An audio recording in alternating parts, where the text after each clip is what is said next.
Welcome, Dr. James Beckett, Sports Card Insights, special tribute to Willie Mays. Have not done a special episode for Willie Mays. Back in episode 712 with Rich Klein, we did Mickey Mantle versus Willie Mays and talked about some of the considerations there. But I feel bad. Willie is deserving of an episode in his own right. Certainly one of the top players of all time. I'm a Roberto Clemente guy. They were contemporaries, but there was nobody better than Willie Mays. Thanks sponsors, Topps Panini, Upper Deck, Heritage Auctions, Huggins & Scott Auctions, Mike Stadium Sports Cards, Burbank Sports Cards, ComC.com, and Beckett Media, Beckett Grading, Beckett Authentication. So 93 years old, not unexpected. I want to mainly make this about cards, but he was a 24-time All-Star. Now, there were 2 a year in the late 50s, early 60s, and I don't think they'll do that anymore, but still, 24 times to be an All-Star. That means you're healthy and you're outstanding, and probably means you start the season pretty strong. Plus, he was a fan favorite. He was must-watch when the All-Star game was going, and those were prime years for me. One trivia, he's the only major league player to have hit a home run in every inning from the first through the 16th. I don't think of him as a power hitter, even though he was a power hitter, because he wasn't a huge guy. They talk about the Say Hey Kid, that a sports writer gave him that name because he maybe didn't know the names of his teammates, or say hey and stuff like that. Say hey. I've got two other takes on that based on friends and circumstances. I'm not saying this applies to Willie Mays, but it could. And it points out, I just wouldn't want to assume that he couldn't remember their names. If you take yourself back to the 50s, especially the early 50s, there was a lot of racism, overt racism. And for a young black man to grow up in the South and then immediately come in as a great young player and immediately start mentioning the nicknames of his teammates, which is a point of familiarity. In those days, black men, young men especially, would address white men as sir or mister. To be a colleague or overly familiar, it may have been a measure of Willie Mays' respect, that until I'm in a relationship with somebody, I'm nervous about what to call them. I don't want to call them Mr. I don't want to call them their formal name, and I'm just maybe not appropriate to call them by their nickname. The other possibility is, and I've had a friend that had this too, is that he might have had a little bit of a hearing disability. What if he just couldn't hear that well? And so that's why he's saying, say hey, or say what?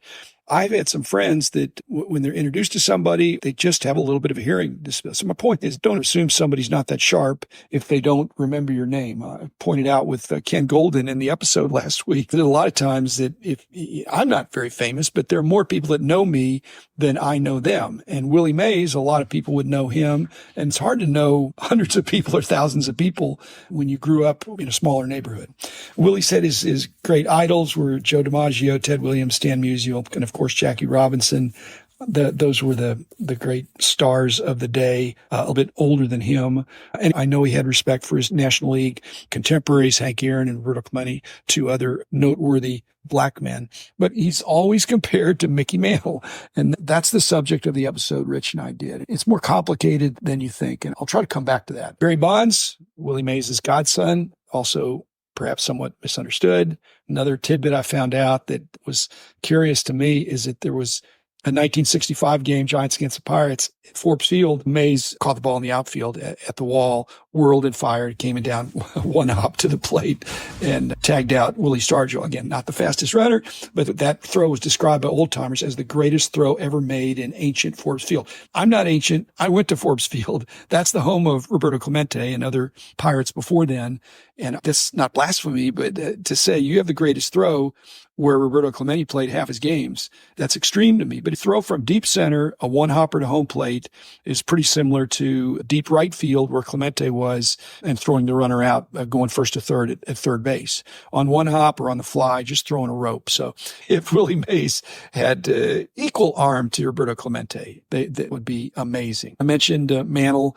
Mantle probably was 6-footish, 200 pounds, probably more muscle-bound, but May is very similar to Clemente. He had a little different body type, but very efficient for baseball. He had speed, he had power.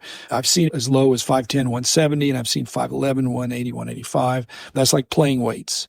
But all muscle, like Clemente, very efficient, very strong for the sport. He could really handle the bat. Clemente also, I note, and I'm not saying Clemente said he invented it, but Clemente has said he didn't copy it, and that is the Willie Mays famous basket catch because I saw Clemente do that many times. Okay, the Baseball Writers Association of America that vote for the Hall of Fame, when Willie Mays' time came up, he only got 94.7% of the vote.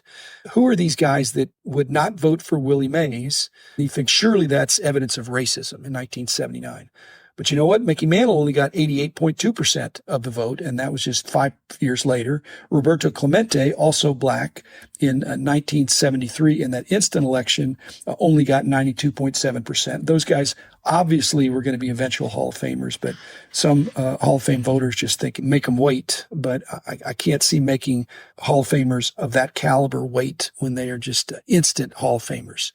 So I believe race matters in our culture, but that's not simplistic like it used to be. But there's still some racial awareness, and I think there's still work to be done in our culture. I did sell a bunch of Willie Mays cards in my ComC account immediately after the notice that he passed. And so that's, again, I didn't think, I need to raise the prices. No, it was a good deal before. It's probably a better deal after he passes away. As the scrutiny comes, the guy is just an absolute stud. They talk about the 5 tools: hitting for average and power and strong arm and running, and especially running the bases, and then fielding. I've talked about some of my friends that were 4-tool. I certainly was at best, maybe 3-tool. I don't know.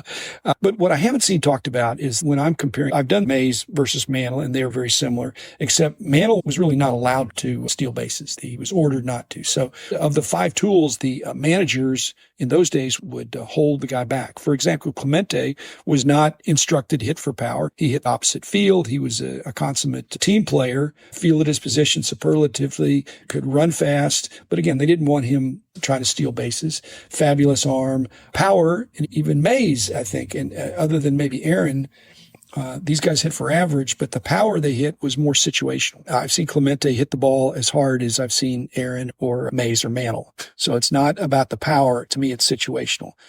Nevertheless, 660 home runs don't lie for Willie Mays. So what cards would I go after if I were you or me? I'm not collecting that much. I've got what I want. But when something is undervalued, what does that even mean? Does that mean it's underhyped?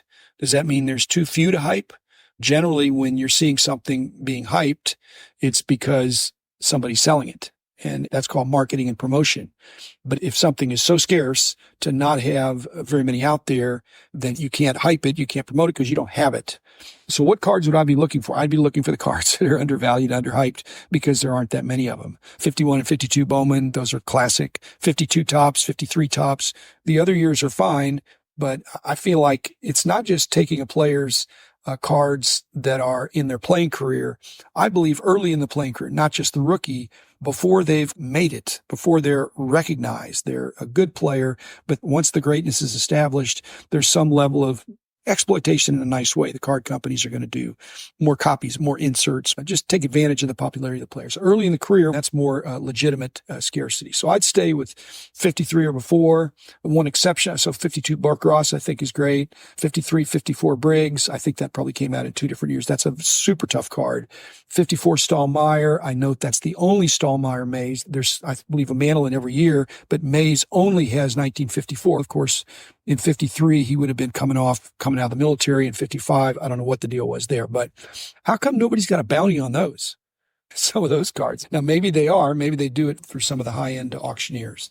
Let's see. His military service, we talked so much about Ted Williams, again, served his country, but so did Willie Mays. Now, he didn't see combat. He was probably playing baseball, but he served his country by being drafted and missing almost 2 full years. He missed almost all of 52 and all of 53 in his early 20s.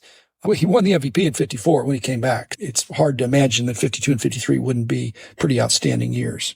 He was on deck when Bobby Thompson hit his shot heard around the world, when the Giants win the pennant. That was Willie Mays on deck.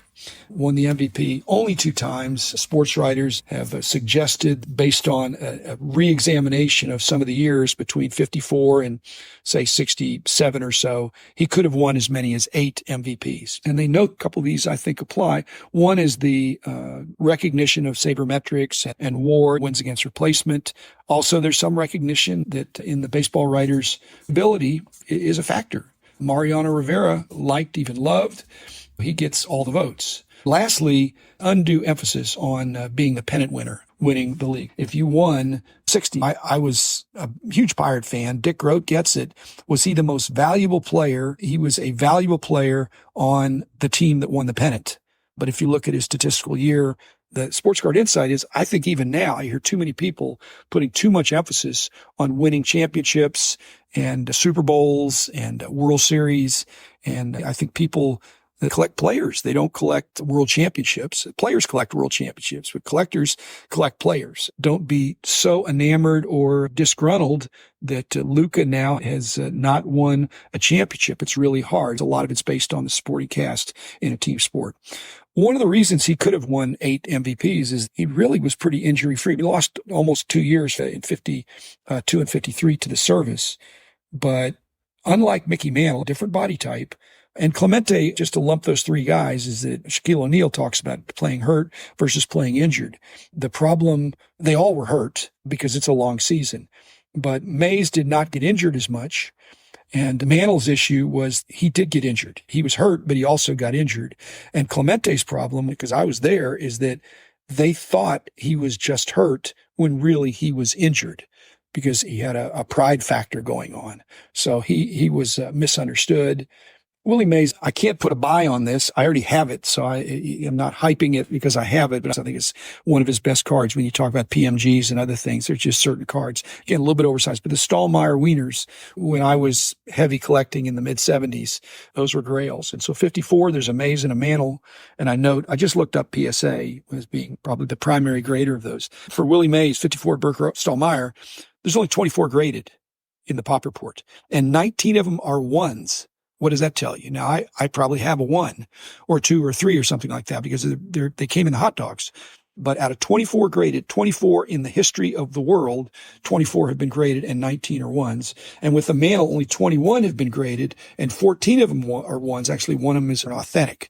So these are very tough. Okay, with 54 Mays, they're 24 graded, 19 are ones. What about the others? There's 1 9.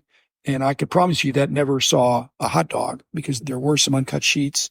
Then there's 2 5s, which would be a spectacular condition for that set, and then 2 2s. But the other sports card insight is it's a very scarce card, but that is not the full population. There are more than that out there because mine is not graded. Mine is sitting at the bank. So mine would not be included in that. I probably wouldn't do PSA anyway. And there probably are some from SCGC. There may be some from BGS and others. But some of the veteran collectors still have not embraced grading. They'll embrace grading when they want to sell. But until they're ready to sell, they may not be grading. So there may be more out there. But are there way more out there? And if I put a bounty on any of these scarce Willie Mayses now, I don't know that I get anything. Then lastly, this is the lament, and maybe it's a sports card insight as well. Willie Mays is the poster boy for staying too long, staying 1 extra year. I don't know that the Giants accommodated him by trading him and partially selling him to the Mets across town from where he started with the New York Giants, but he was a shell of his former self, and so he just didn't look great at the end. And yet, he earned the right to keep going. And he was a contributing member. He just notably had dropped off. I don't want to do that. I don't think any dealer or any collector. And that's why I talk about the mortality stuff. It's not just whether you live or die. It's how well you live and how well you play the game. When he had lost a step and then he lost 2 steps and then he dropped a couple balls that he would never otherwise drop. Don't hold that against him. This was a great man who played in a difficult time, showed up for work, and was just a delight to watch. He enjoyed the game, and I enjoyed watching him. So thanks, everybody, and rest in peace, Willie Mays. I don't know there'll ever be another one. The man in the house of cards. The man in the house of cards. The man in the house of cards is doing all right.